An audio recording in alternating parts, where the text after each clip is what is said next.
Salaam mna faida kubwa naye, na hata leo nakupongeza ndugu mgeni rasmi, kwa sababu niliposikia kwamba unakuwepo leo nimefarijika sana. Mpigieni makofi.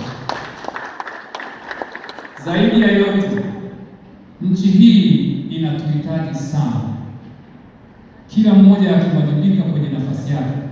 Ndio maana umesikia hata waziri mkuu anaenda sehemu, unakuta watu wanauliza maswali ambayo angeweza kutatuliwa na watu wengine. Kila mmoja awajibike.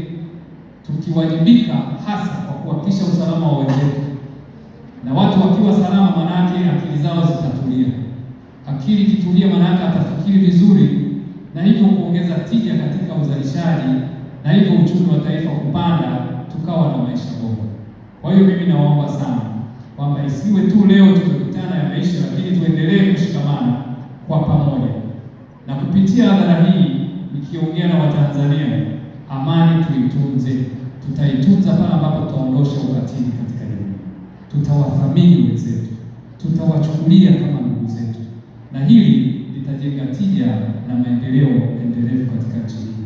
Baada ya kusema haya, napenda tena nimshukuru Mwenyezi Mungu kwa kunipa hekima ya maneno haya kuyazungumza mbele yenu, lakini pia nawashukuru wote ambao mko mahali hapa, na tuendelee kujifunza kila mtu kwa mwenzie. Leo ondoke na jambo jipya, ni katika hili tutakuwa tumefanikiwa sana.